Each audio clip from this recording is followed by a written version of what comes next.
BNP বড় রাজনৈতিক দল, সেই দলের সভাপতি তারেক রহমান সাহেব প্রধানমন্ত্রী হবেন সে ঠিক, কিন্তু এখন পর্যন্ত কিন্তু হন নাই। পাতানো নির্বাচন যখন জামাত বলে তখন অবশ্যই পাতানো রেজাল্ট জামাতের পক্ষে যাবে না, এটা মাথায় রাখবেন।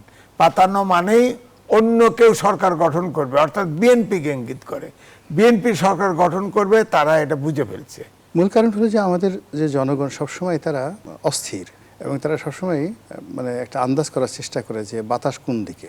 আর নারী যারা, তারা বুঝে ফেলাইছে যে ওখানে গেলে ওই সিরাজগঞ্জের জামাতের আমির বলছে যে যারা আওয়ামী লীগের যারা পালায় গেছে তাদের বউদের উপরে হক আছে। তো এই নারী নেত্রীরা অনেক ইন্টেলিজেন্স, খুব ব্রেনি, ওরা তো বুঝে ফেলাইছে যে এখানে থাকলে তো একসময় হকের তালে পড়ে যেতে পারি। যেভাবে সেনাবাহিনী তাকে স্যালুট দিচ্ছে, যেভাবে পুলিশ তাকে তোয়াজ করছে, এনএসআই ডিজি তার সঙ্গে দেখা করছেন, রাষ্ট্রদূতরা তার সঙ্গে আসছেন, অ্যাজ ইট ইজ, মানে মনে হচ্ছে যে তারেক রহমান সাহেবের প্রধানমন্ত্রী হিসেবে শপথ নেওয়া আর অফিসে বসা এটা একটা ফর্মালিটিস। প্রশাসন একটি দলের দিকে ঝুঁকে পড়েছে বলে অভিযোগ তুলে জাতীয় নির্বাচন সুষ্ঠু হবে কিনা তা নিয়ে নতুন করে প্রশ্ন তুলেছেন জামায়াতের নায়েবে আমির ডাক্তার সৈয়দ আব্দুল্লাহ মোহাম্মদ তাহের। তার সতর্কবার্তা, আবার যদি পাতানো নির্বাচন হয় তবে দেশ ধ্বংসের দিকেই এগুবে। এই বক্তব্য শুধু একটি দলের আশঙ্কা নয়, বরং আসন্ন নির্বাচনের বিশ্বাসযোগ্যতা ও প্রশাসনের ভূমিকা নিয়ে চলমান বিতর্ককে আরও তীব্র করেছে। রাজনৈতিক মাঠে যখন প্রস্তুতির কথা শোনা যাচ্ছে তখনই আস্থার সংকট সামনে আসছে। তাহলে রাজনীতির গতিপথ কোন দিকে যাচ্ছে? এই প্রেক্ষাপটে আমাদের আজকের আলোচনা। দর্শক, আমি ফার্নেস জুই, সবাইকে আমন্ত্রণ জানিয়ে শুরু করছি নিউজ 24 এর নিয়মিত আয়োজন জনতন্ত্র গণতন্ত্র। নিবেদন করছে RICL স্টিল। আজকের আলোচনা এগিয়ে নিতে স্টুডিওতে আছেন দুজন সম্মানিত অতিথি। চলুন একে একে পরিচিত হই। আছেন গোলাম মাওলা রনি, সাবেক সংসদ সদস্য ও রাজনীতি বিশ্লেষক। ধন্যবাদ। সেই সঙ্গে আরো আছেন MA আজিজ, সিনিয়র সাংবাদিক। দুজনকে আমন্ত্রণ জানাচ্ছি আজকের আলোচনায়। জনাব গোলাম মাওলা রনি, আপনাকে দিয়ে আলোচনাটা শুরু করি।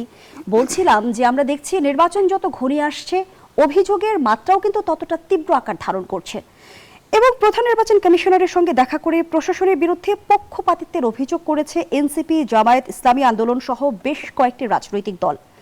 পরিবর্তিত রাজনৈতিক প্রেক্ষাপটেও কেন পাতানো নির্বাচনের আশঙ্কা করা হচ্ছে?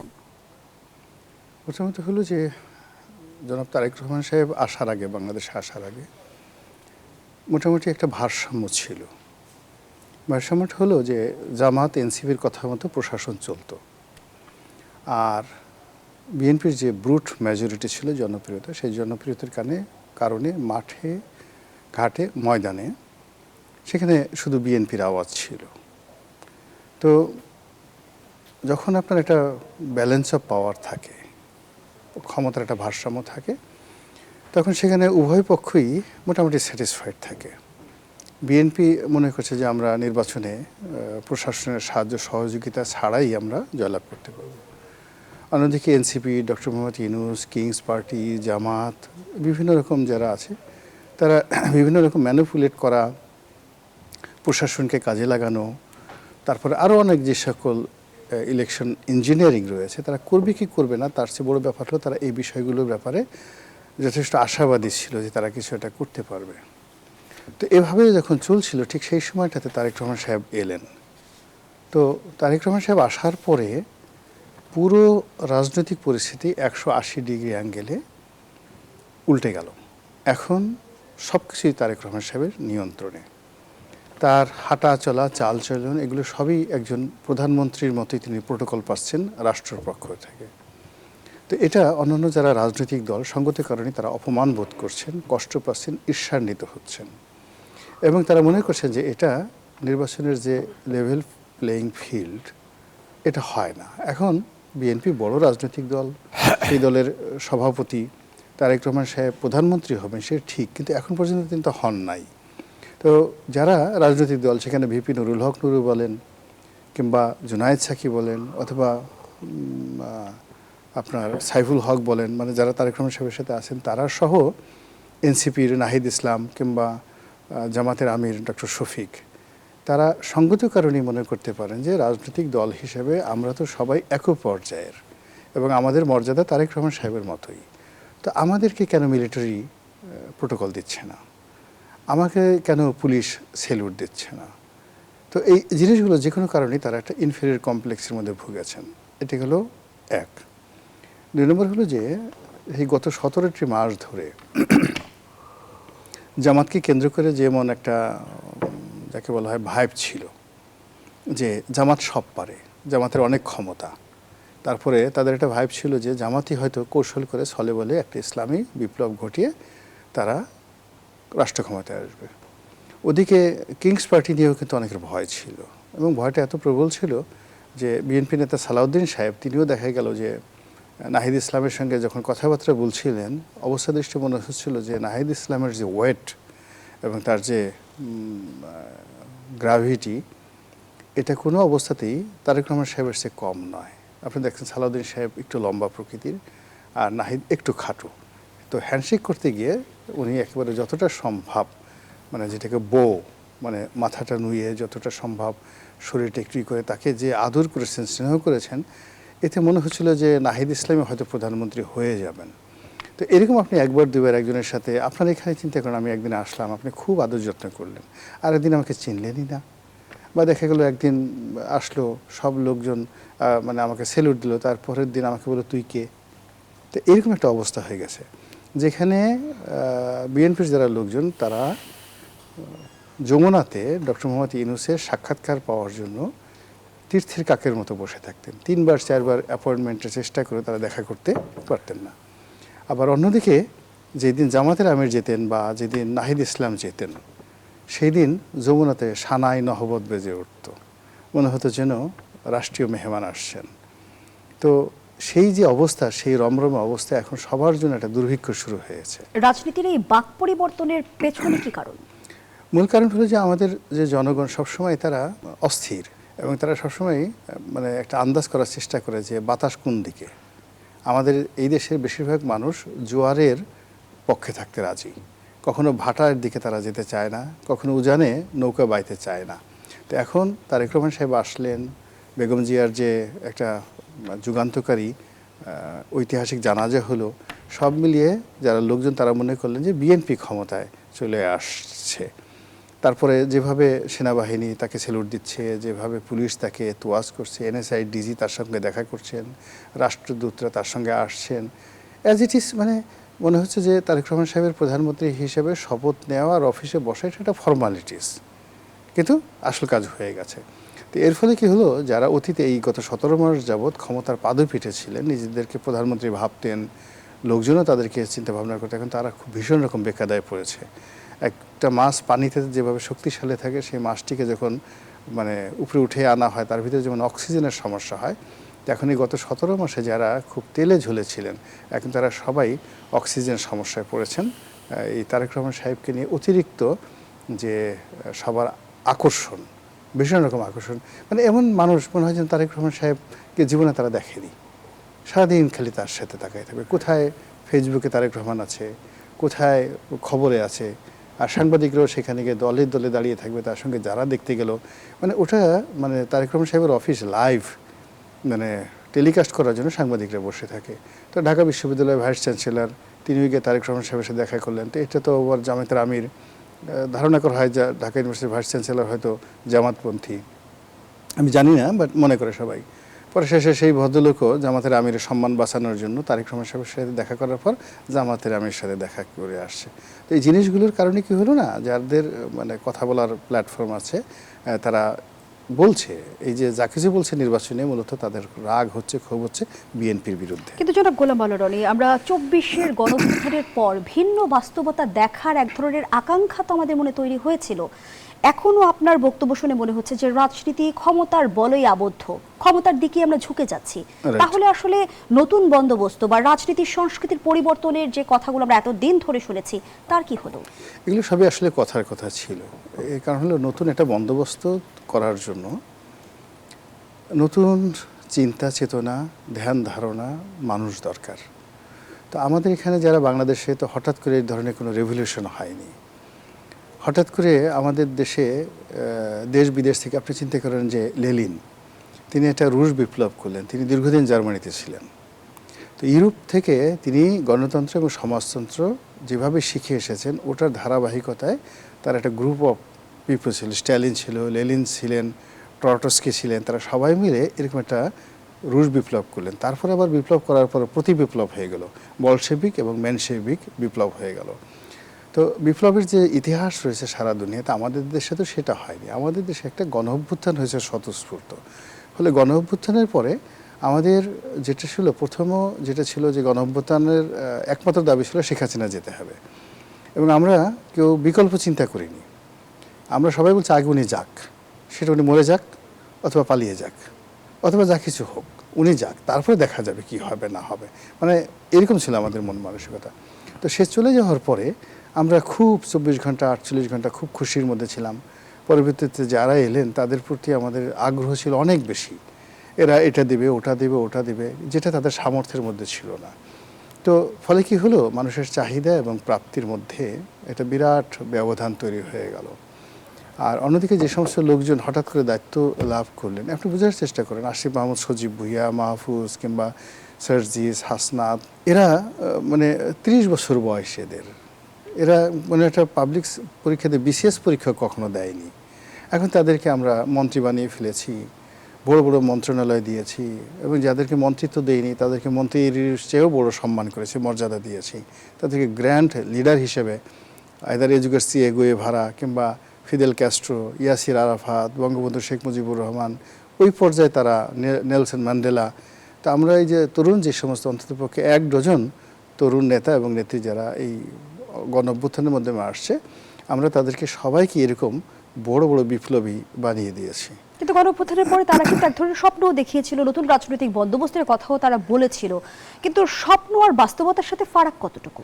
স্বপ্ন ব্যাপার হলো যে তারা কি স্বপ্ন দেখাবেন, মূলত তাদের তো কোনো অভিজ্ঞতা নেই। তারা নিজেরাই স্বপ্ন একটা দেখানোর জন্য তো মানে কি বলবো, মানে আপনার যে একটা স্বপ্ন দেখাবেন এর জন্য তো আপনার একটা অভিজ্ঞতা থাকা লাগবে। আদারওয়াইজ আপনি যদি স্বপ্ন দেখেন সেটা একটা শিশুতোর স্বপ্ন হয়ে যাবে।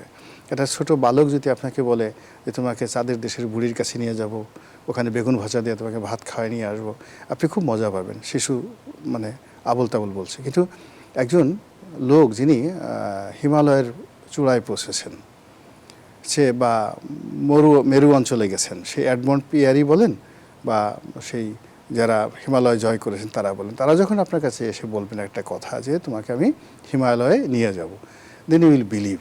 এখন এই যে যারা যুবক আছেন তারা আমাদেরকে কি স্বপ্ন দেখাবেন? তাদের তো সেই স্বপ্ন দেখানোর মতো কোনো অভিজ্ঞতা কোনো কিছু না, এটা জাস্ট ইলিউশন। এখন ওই যে বললাম যে সেই ইলিউশনের কারণে কিন্তু আমরা এই যে বললাম যে সেই ইলিউশনের কারণে ওই তরুণ যুবকদেরকে নিয়ে আমাদের যে ইলিউশন ছিল, জামাতকে নিয়ে আমাদের যে ইলিউশন ছিল, তার চেয়ে 100 গুণ ইলিউশন এখন জনাব তারেক রহমান সাহেবকে নিয়ে হয়ে গেছে, আমরা সবাই মনে করছি। এবং এটা আমরা তো জানি যে ইলিউশন কিছুক্ষণ পরে কেটে যায়। শুধু কাটে না, এটা আরও প্রতিঘাত হয়ে মানুষের জীবনে আসে, ঝামেলা তৈরি করে। আপনি যখন দেখা গেল যে স্বপ্নে খুব বড় কিছু খেলেন, পোলাও কুরমা খেলেন, কিন্তু বাস্তবে যখন আপনার কোয়ালিটি আছে ধরেন পুঁই শাক খাওয়ার, কিন্তু সেদিন আপনাকে পুঁই শাকের পরিবর্তে পুঁটি মাছ দিল, কিন্তু ওটা আপনার কাছে ভালো লাগবে না, যেহেতু আপনি স্বপ্নে পোলাও কুরমা খেয়ে আসছেন। এই জন্য ইলিউশনটা করে কি মানুষের বাস্তব থেকে অবাস্তবে নিয়ে যায়, নিয়ে যাওয়ার ফলে তার সামনে যে রিয়েলিটি থাকে সেই রিয়েলিটিতে মানে সে আর কখনো ফিরে আসতে উচ্চভিলাষী পারে না। স্বপ্ন আমাদের ক্ষতিগ্রস্ত করে যাচ্ছে, মারাত্মকভাবে করে যাচ্ছে যে কোনো এই যে সময়। জামায়াতের সাথে এনসিপি জোটবদ্ধ হলো, এনসিপি লাভবান হলো না ক্ষতিগ্রস্ত হলো? না, এটা তো অনিবার্য ছিল, বিকজ আমরা তো সবাই জানতাম, আজিজ ভাই আমরা বিভিন্ন জায়গাতে টকশো করেছি, আমরা সবাই জানি যে এনসিপি জামাতের বি টিম, এটা ওপেন সিক্রেট ছিল। এখন আমরা যে এতকাল যাবো যে কথাবার্তা বলেছি, আমাদেরকে যারা গালাগালি করতো তাদের মুখে চুনকালি মেখে জামাত আর এনসিপি এক হয়ে গেল। এটা তো জাস্ট কি বলবো, আমদুধ এক হয়ে গেলে যেভাবে সুন্দর দেখায়, এখন জামাত আর এনসিপি এক হয়ে গেছে, সুন্দর হয়েছে, খারাপ কিছু হয়নি। সমঝোতার আলোচনা তো বিএনপির সাথে এনসিপির চলেছে, তার মানে কি কৌশলের রাজনীতিতে জামায়াত এগিয়ে গেছে? এটা অভিনয় ছিল। জামাতের জন্য সবচেয়ে লাভজনক হতো জামাত যদি এনসিপিকে বিএনপির সাথে ঢুকিয়ে দিতে পারত, কিন্তু বিএনপির দুর্ভাগ্য বা এনসিপির সৌভাগ্য যে এই জিনিসটা হয়নি। কিন্তু তাদের প্ল্যান ছিল যে এনসিপিকে যদি বিএনপিকে, তাদের ফার্স্ট টার্গেট ছিল এনসিপিকে আলাদা একটা স্বতন্ত্র বডি হিসেবে দেখানো, যে তারা আসলেই একটা বিরাট শক্তি।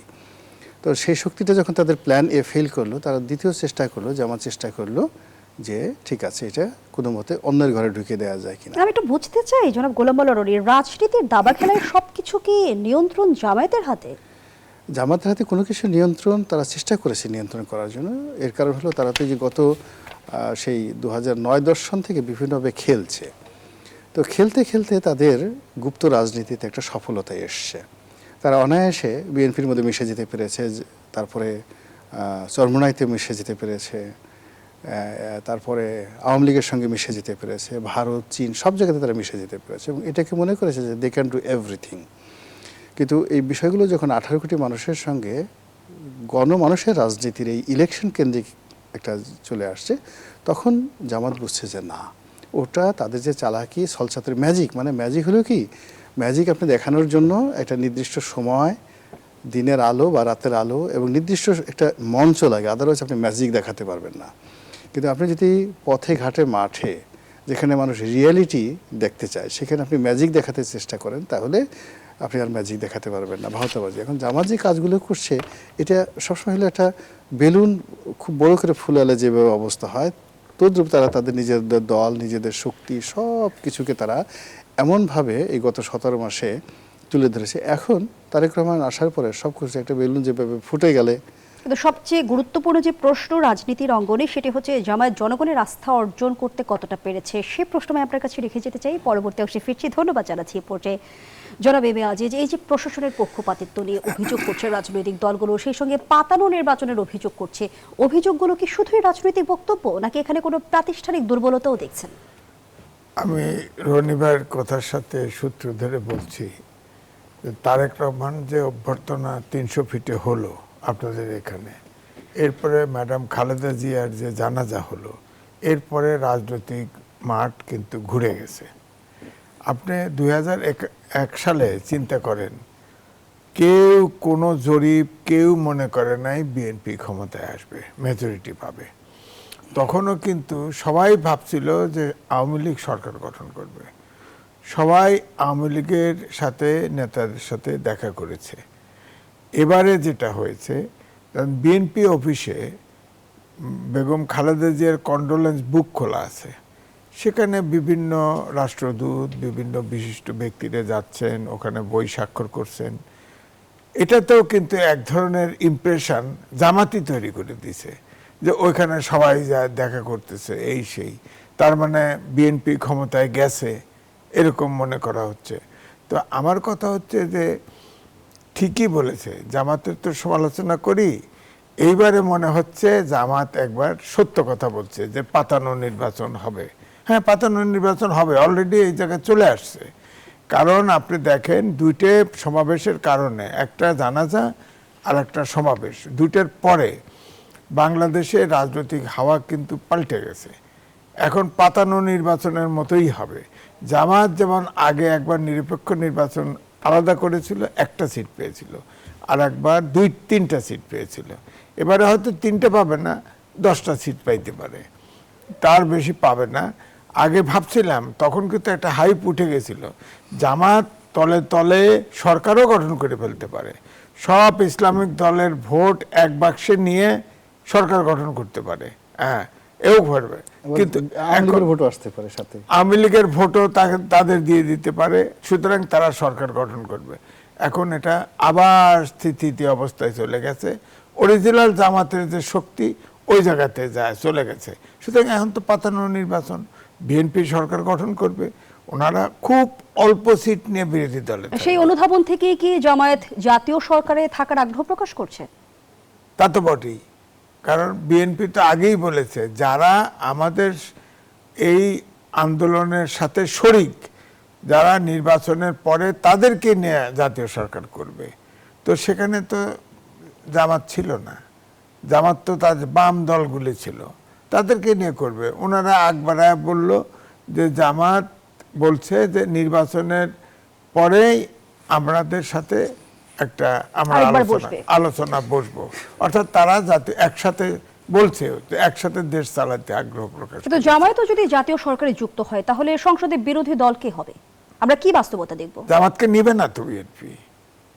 সমস্যা একটাই, জামাত কি বলছে, তারেক রহমান কি বলছে, ৭১ যদি না থাকে তাহলে দেশটা পুরা দেশটাই ব্যস্ত চলে গেল, এরকম একটা। জনাব এম এ আজিজ, রাজনীতি তো রং বদলায়, আমরা তো বিগত সময়েও দেখেছি। রং বদলায়, এই রং বদলাই তো জামাত এতদিন থাকছে, আওয়ামী লীগের সাথে অল্প ঘষাঘষি করছে।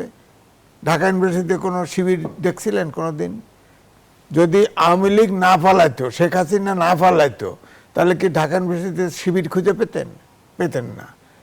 ওরা ছাত্রলীগই থাকতো, হেলমেট বাহিনীই থাকতো। হ্যাঁ, জামায়াতের আসলে এরপরে- কারিশমাটা কোথায়? জামাত আওয়ামী লীগের সাথে মিশে যেতে পারে, জামাত বিএনপির সাথে জোটভুক্ত হতে পারে এবং বিএনপি সরকারে যুক্ত হতে পারে, এনসিপি কে জোটে মানে নিয়ে আসতে পারে। জামায়াতের আসলে রাজনীতির না, কারিশমাটা কি? এনসিপিটা আমি বলছি বিকল্প ছিল না। এনসিপি গাড়ার সাপ গাড়াই গেছে, বাংলাদেশ বাংলা ভাষায় বলে। হ্যাঁ, তাদের ওই জায়গায় থাকার কথা ছিল। তারা কিন্তু এখন 10 সিটে অফার পাইছে, 10 সিটেই রাজি, কিছু করার নেই। তো গর্তে জামায়াতের ঢুকে- নায়েব আমির তো বলেছে এটা একটি গুজব।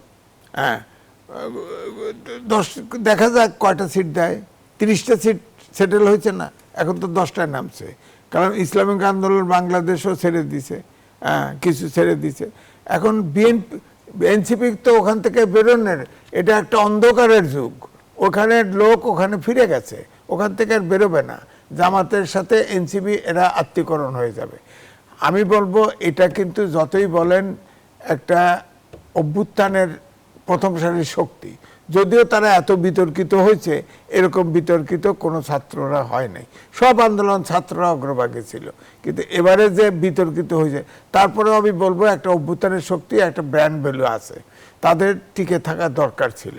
কিন্তু জামাত এই শক্তিকে খেয়ে ফেললো। এনসিপি আর থাকবে না, টুকরা টুকরা। এবং 11 দলীয় জোটেও কিন্তু অস্বস্তির কথা শোনা যাচ্ছে। সেই সঙ্গে গণমাধ্যমে আমরা দেখেছি যে এক ধরনের পর্দার অন্তরালে আলোচনা চলেছে, জামায়াত যদি ক্ষমতায় যায় প্রধানমন্ত্রী হবে নাহিদ ইসলাম, জামায়াত যদি বিরোধী দলে যায় প্রধান বিরোধী দলীয় নেতা হবে নাহিদ ইসলাম। আসলে কি তাই? সেদিন হয়েছে বাসি, সেদিন হয়েছে বাসি। পাতানো নির্বাচন যখন জামাত বলে, তখন অবশ্যই পাতানো রেজাল্ট জামাতের পক্ষে যাবে না, এটা মাথায় রাখবেন। পাতানো মানেই অন্য কেউ সরকার গঠন করবে, অর্থাৎ বিএনপিকে ইঙ্গিত করে। বিএনপি সরকার গঠন করবে, তারা এটা বুঝে ফেলছে। আগের যে হামকি দামকি জামাত ইসলামিক ভোট এক জায়গা ফেলে সব ভোট নিয়ে সরকার গঠন করবে, ওইটা কিন্তু চলে গেছে, ওই আবার চলে গেছে। এখন বলতেছে প্রশাসন একদিকে ঝুঁকে যাচ্ছে। প্রশাসন তো সব তো তাদেরই, ইউনিভার্সিটিগুলো তাদের হাতে, প্রশাসন তাদের হাতে, সব তো তাদের। গুপ্ত জামাত সব জায়গায় রয়ে গেছে। প্রশাসনে বলেন, আইন শৃঙ্খলা বাহিনী বলে, প্রশাসন একদিকে হেলে গেছে। যদি যেও থাকে তাহলে বুঝতে হবে যে প্রশাসন যে আওয়ামী লীগের সময় শেখ হাসিনার যে ফ্যাসিস্টের দোসর বলা হয়, এখন প্রশাসন বুঝে ফেলছে যে এখন আর জামাতের সাথে থেকে লাভ নাই। পিঠ বাঁচানোর জন্য হয়তো বিএনপির দিকে ঝুঁকে পড়তে পারে। তো পড়ে গেলে তো পাতানো নির্বাচন হবে, ওনাদের তো আর আগের মতো অবস্থা হবে না। জনাব এম এ আজিজ, আমাদের দেশে এখন পর্যন্ত স্বাধীনতা উত্তর 12টি নির্বাচন হয়েছে এবং 2-1টি নির্বাচন ছাড়া বলা হয় বেশিরভাগ নির্বাচন নিয়ে অভিযোগ রয়েছে। বিগত 3টে নির্বাচন নিয়ে তো সবচেয়ে বেশি অভিযোগ এবং বিতর্কিত নির্বাচন বলা হয় 14, 18, 24-এর নির্বাচন। ত্রয়োদশ নির্বাচন নিয়ে আসলে কতটা আশাবাদী হতে পারছেন? প্রশ্নটি রাখছি আপনার কাছে, বিরতি নিয়ে ফিরছি। দর্শক, জনতন্ত্র গণতন্ত্রের এই পর্যায়ে একটা বিরতি নিচ্ছি, সাথেই থাকুন। আবারও আমন্ত্রণ, আপনারা দেখছেন নিউজ 24-এর নিয়মিত আয়োজন জনতন্ত্র গণতন্ত্র। নিবেদন করছে RICL স্টিল। আমরা আবারও ফিরছি আলোচনায়। জনাব এম এ আজিজ, যে প্রশ্নটি রেখে বিরতিতে গিয়েছিলাম, 14, 18, 24-এর বিতর্কিত নির্বাচনের পর ত্রয়োদশ নির্বাচন নিয়ে কতটা আশাবাদী? না দেখেন, এটা তো জামাত ইসলামী বলে দিছে এটা পাতানো নির্বাচন, একটা সত্য কথা বলে ফেলছে। কারণ বিএনপির দিকে পাল্লা এত ভারী হয়ে গেছে, এখন পাতানো। এরা অল্প কয়েকটা সিট নিয়ে অপোজিশন থাকবে, আর তো পার্টি নেই, আওয়ামী লীগও নাই, সেটা তারা অপোজিশন অল্প কয়েকটা সিট নিয়ে। আর এনসিপি হচ্ছে কি 300 আসনে এই যুদ্ধপরিত দলের পক্ষে কথা কইতে হবে। হ্যাঁ, 71-এর ঘাতক এদের পক্ষে কথা কই ছাপাই গইতে হবে। এনসিপি তো শেষ। তবে কি এনসিপির আদর্শের জলাঞ্জলি হলো? এনসিপি প্রথম দিকে বলছে না যে বিএনপির সাথেও কথা হচ্ছে, জামাতের সাথেও কথা হচ্ছে, যেখানে আমাদের সুবিধা হয় সেখানে আমরা যাব। তার মানে পলিটিক্স ছিল না। এখন পলিটিক্স ফাইনালি দেখা গেল, তারা যা যে পলিটিক্স সেখানে চলে গেছে। এখন এক গ্রুপ চলে গেছে, হ্যাঁ, আর এক গ্রুপ বিরোধিতা করে বাইরে আছে, আস্তে আস্তে রিজাইন করতেছে। আর নারী যারা, তারা বুঝে ফেলাইছে যে ওখানে গেলে, সিরাজগঞ্জের জামাতের আমির বলছে যে যারা আওয়ামী লীগের যারা পালায় গেছে তাদের বউদের উপরে হক আছে, তো এই নারী নেত্রীরা অনেক ইন্টেলিজেন্স, খুব ব্রেনি, ওরা তো বুঝিয়ে হালাইছে যে এখানে থাকলে তো একসময় হকের তালে পড়ে যেতে পারি। এরা যায় নাই, কেউ যায় নাই, কেউ যায় নাই, এই জামাতের সাথে কেউ যায় নাই নারীরা। ওরা তো বুদ্ধিমান, সবগুলো ব্রিলিয়ান্ট, তো আসলে ব্রিলিয়ান্ট, ওরা বুঝিয়ে হালাইছে। কিন্তু যারা ছেলে ওরা খালি হাঁক ডাক মারছে, এরা তো বোঝে নাই। কিন্তু জনাব এম এ আজিজ, এবারই আমরা একটু ভিন্ন বাস্তবতা দেখছি। আমরা দেখছি যে কেউ দল বিলুপ্ত করছে, কেউ আবার আদর্শ জলাঞ্জলি দিচ্ছে। ক্ষমতার মসনদে বসাই কি একমাত্র উদ্দেশ্য? দেখেন, এতে তাই মনে হয়। কারণ হচ্ছে যে সবাই তো ভর্তা করে খাওয়ার। আমি এর আগেও বলছি যে আমার ফ্যামিলি বিরাট ফ্যামিলি, 71 জন সদস্য। আমার ফ্যামিলি এই 30টা দল ভাগ্য নিয়ে যা দেশটা লিজ নিয়ে দিয়েছিল না, এই অর্ধেক রাজনৈতিক দলের চাইতে আমার পরিবার বড়। আমি ইচ্ছা করলে 45 জন ভোটার আছে আমার পরিবারে, অর্ধেক দলের চেয়ে আমার পরিবার বড়। এরা ধরেন এদের ভিতর থেকে যা বিএনপির সাথে গেছে। এখন বিএনপির ভোট দিতে হলে প্রতীক না পাইলে তো ভোট দিব না, কারণ প্রত্যেকটা জায়গায় 4 জন 3 জন 5 জন প্রার্থী আছে। এই প্রার্থীদের বঞ্চিত করে যখন আরেকজনকে দিয়ে দেওয়া হয়, প্ল্যান করা হয়, তাকে তো তারা তো যাদের ধরেন উড্র করলো, অনেক জায়গায় উড্র করতেছে, কিন্তু তারপরেও তাদের যে সমর্থক, তাদের ভোট পাওয়া কিন্তু খুব কঠিন আছে। তার মানে আরপিও সংশোধনের একটা বড় প্রভাব আমরা এবার নির্বাচনে দেখতে পাচ্ছি। আরপিও ইলেকশন কমিশন আসলে বেরসিক করে দিছে না। আগে ছিল যে পছন্দ মতো যে জোট করতো, জোটের যে প্রতীক, আগে ধানের শীষ নিয়ে অনেকেই নির্বাচন করছে না, জামাত ইসলাম তো ধানের শীষ নিয়ে ইলেকশন করছে একবার। তো সুতরাং এবারে বলছে যার যার যারা নিবন্ধিত, যার যার প্রতীকে তাকে নির্বাচন করতে হবে। এখন ধরেন এরা যে দল বদলায় নির্বাচন হলো, ধরেন জিতে গেল, জিতলেও তো সে বেরোতে পারবে না, কারণ বেরোলে তার মেম্বারশিপ চলে যাবে, মানে পার্লামেন্ট এমপিশিপ চলে যাবে, সে ওখানে ওই 5 বছর। তার মানে একটা মাধ্যমে বিলুপ্ত করতে হচ্ছে। অসংখ্য ধন্যবাদ জানাচ্ছি জনাব এম এ আজিজ। জনাব গোলাম মোল্লা রনি, ইসি আবুল ফজল মোহাম্মদ সানাউল্লাহ বলেছেন, এবারের নির্বাচনকে আমি যদি একটু রূপকভাবে বলি, এটি অনেকটা লাইনচ্যুত একটি ট্রেনকে আবার লাইনে ফিরিয়ে এনে চালু করার মতো, ন্যূনতম রিপেয়ার করে কিছু যন্ত্রাংশ বদলে অন্তত গতি দেওয়ার চেষ্টা। তার মানে বিতর্কিত নির্বাচনগুলো যে আমরা দেখেছি 14, 18, 24-এ, তার ব্যর্থতার দায়ভার অনেকটা এই নির্বাচন কমিশনকে বহন করতে হচ্ছে। মানে উনি আসলে অনেক সত্য একটা কথা বলছেন, এবং রূপক অর্থে বললেও মানে এই সময় তার এই বক্তব্য যথেষ্ট সাহসী। আমাদের এই সমাজে যারা স্বপ্ন দেখায়, বিভিন্ন রকম মিথ্যা কথা বলে, তার তুলনায় এই ভদ্রলোক আমি মনে করি যে তার একটা অনেস্ট বা সৎ স্বীকারোক্তি। বাস্তবতা হলো যে নির্বাচন তো একটা চেইন, একটা রেলপথের মতো। তো এখানে যে রিটার্নিং অফিসার, সেটা জেলা প্রশাসন, এখানে যারা নেতাকর্মী রয়েছে বা এখানে যারা ভোট কালেকশন করবে, তারা প্রাইমারি স্কুলের শিক্ষক শিক্ষিকা, আনসার ভিডিবি থেকে শুরু করে হাজার হাজার এর সাথে জড়িত। এখন যারাই এই ভোট কর্মের সাথে জড়িত থাকবে, হাতে গোনা অল্প কিছু লোক ছাড়া, তারা সবাই 2014, 2018, 2019 সনে যে ভোটের নেগেটিভিটি, এই কাজে তারা চাক্ষুষ সাক্ষী। অর্থাৎ সাবেক সরকারের জমানাতে এরাই ভোট কালেকশন করেছে, এরাই ব্যালট বাক্স ভরে দিয়েছে, এরাই একটা রেজাল্ট শিট তৈরি করে দিয়েছে, এবং এরাই একটা রেজাল্ট শিট তৈরি করার পরে সেটা আবার ঘোষণা করেছে। তো ওই যে একটা চেইন আছে, সেই চেইনের উপরে শুধুমাত্র নির্বাচন কমিশনের এই যারা কমিশনার বা প্রধান নির্বাচন কমিশনার, তারা নতুন করে যুক্ত হয়েছেন। আর পুরোটাই কিন্তু সে আগের ট্রেনটা রয়ে গেছে, মানে আগের সেই সিস্টেমটা রয়ে গেছে। তো সেই অর্থে উনি যেভাবে বলছেন, তাহাতে আমি আরও বেশি ভয় পাচ্ছি। ভয় পাচ্ছি কীভাবে? আগে যেটা ছিল সেটা হলো রেল লাইনটি 2014 সনে যে রেল লাইন ছিল, 2018 সনে সেই রেল লাইনটা আরও সুন্দর করে তৈরি করা হয়েছে, মজবুত করা হয়েছে, এবং সেই রেল লাইনের উপর যে বগি ছিল সেটাকে 2014 সনের সাথে সেটা আরও নতুন গতি পেয়েছে, শক্তি পেয়েছে। 2024 সনে দেখা গেল সেই রেল লাইন আগে যদি ছিল নর্মাল লোকোমোটিভ, সেটাকে তারা একেবারে বুলেট ট্রেন বানিয়ে ফেলেছিল 2024 সনে। আর সেই বুলেট ট্রেনে তারা যে ওয়াগনগুলো ব্যবহার করেছিল, সে সব ওয়াগন হলো একেবারে অত্যাধুনিক জার্মানির তৈরি এরকম ওয়াগন। এখন সেগুলো সব খাদে পড়ে গেছে, ধরুন 14টাও খাদে পড়ে গেছে, 18টাও খাদে পড়ে গেছে, 24টাও খাদে পড়ে গেছে, লাইনচ্যুত হয়ে গেছে। এখন উনি এগুলোকে উঠাইছেন, রেলের উপর উঠাইছেন। উঠানোর পরে একটা আছে 14 সালের বগি, একটা আছে 19 সালের বগি, আর একটা আছে 2024 সনের বগি। এখন এগুলোকে রিপেয়ার করেছেন, রিপেয়ার করার পরে তারপরে এগুলোকে স্টার্ট দিচ্ছেন। কোনোটাতে ডিজেল লাগে, কোনোটাতে কয়লা লাগে, কোনোটাতে ইলেকট্রিক লাগে। তো বুঝতে পারেন যে এই ট্রেন যখন স্টার্ট নেবে এটা গন্তব্যে পৌঁছতে পারবে না। ফলে তিনি যে কথাগুলো বলেছেন এটাকে যদি আরও ব্যাখ্যা বিবৃতি হিসেবে আমরা দাবি করি, তাহলে এই যে ইলেকশনের যে ট্রেন, এটি প্রথমত স্টার্ট না নেওয়ার সম্ভাবনা খুব বেশি। এর কারণ হলো 3 প্রকৃতির বগি এখানে আছে, 3 প্রকৃতির ট্রেনের লাইন এখানে আছে। কিন্তু বিগত সময়ে আমরা দেখেছি যে বিতর্কিত নির্বাচনের জন্য নির্বাচন কমিশনকে কাঠগড়ায় দাঁড় করানো হয়েছে। ব্যর্থতার দায় শুধুমাত্র নির্বাচন কমিশনের উপর বর্তায় কি? আমি বিস্তারিত আলোচনায় আসবো, আবারও বিরতির সময় হয়েছে। দর্শক, জনতন্ত্র গণতন্ত্রের এই পর্যায়ে আবারও বিরতি নিচ্ছি, সাথেই থাকুন। ফিরে এলাম, দেখছেন জনতন্ত্র গণতন্ত্র, নিবেদন করছে RICL স্টিল। আমরা আবারও ফিরছি আলোচনায়।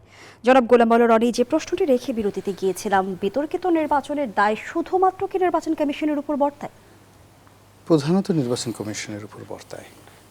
এর কারণ হলো যে কাগজে কলমে সিস্টেমে আসলে এই নির্বাচনকালীন সময় পুরো দেশটা চালাচ্ছে ইলেকশন কমিশন।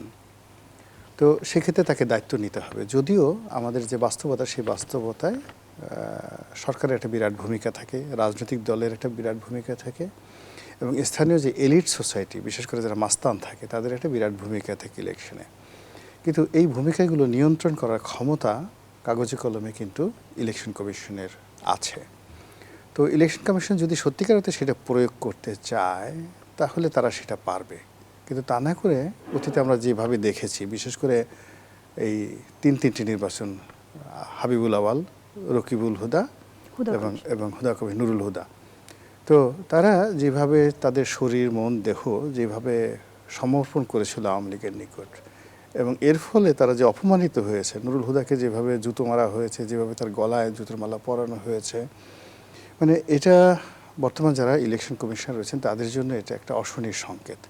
কাজে এটাকে যদি তারা স্মরণে রাখেন, স্মরণে রেখে এখন যেভাবে RPO সংশোধন করা হয়েছে, তাতে জামাত যে কথাটা বলছে পাতানো নির্বাচনের কারণ হলো কি, আসলে একটা ভালো কিছু করলে সেটা সাস্টেন করুক বা না করুক, আপনি কখনো অপমানিত লাঞ্ছিত হবেন না।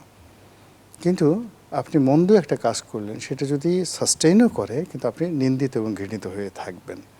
তো সেক্ষেত্রে এখন সামনে যে নির্বাচন আসছে, তিনি যত ভালো কথাই বলুন না কেন, তাকে একটা গ্রহণযোগ্য, সাস্টেনেবল এবং ভালো নির্বাচন উপহার দিতে হবে। অন্যথায় তারা সবাই অতীতে যেভাবে এই 3টি নির্বাচনের জন্য ইলেকশন কমিশনের কর্মকর্তা কর্মচারী, তাদের একটা বিরাট অংশ এখন জেলে। আপনি ওই ইলেকশন কমিশনের যারা সচিব ছিলেন তারা জেলে, তাদের বিরুদ্ধে মামলা করেছে, কমিশনারদের বিরুদ্ধে মামলা করা হয়েছে, এবং অনেককে পাবলিক খুঁজতেছে তাদেরকে মারার জন্য। তো এই জিনিসটা যে আগামী দিনে হবে না, এটা কিন্তু বলা যায়। আর একটা বিষয় আপনার কাছে প্রশ্ন রাখতে চাই, প্রার্থীদের হলফনামা বিশ্লেষণে দেখা যাচ্ছে এবার কোটিপতি প্রার্থীদের ছড়াছড়ি, শত কোটি টাকার মালিক প্রার্থীও রয়েছেন। জানতে চাই, নির্বাচন কি এখন শুধু আসলে কোটি টাকার খেলা, সামর্থ্যবানদের দখলে নির্বাচন?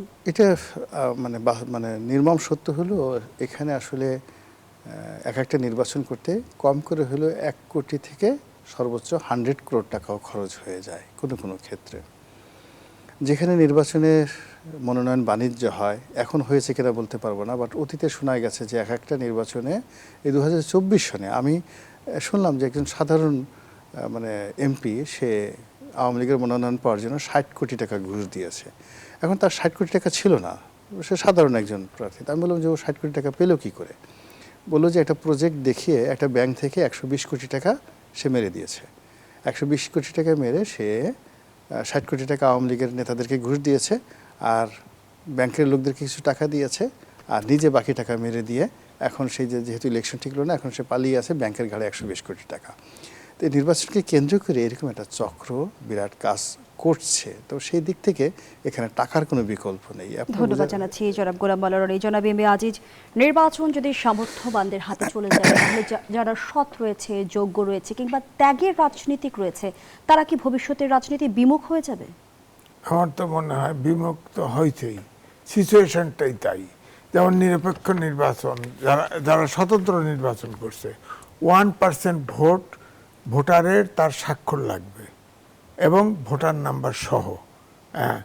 যার ফলে স্বতন্ত্র নির্বাচন যারা করতে চাইছে তাদের বাতিলের সংখ্যা সবচেয়ে বেশি।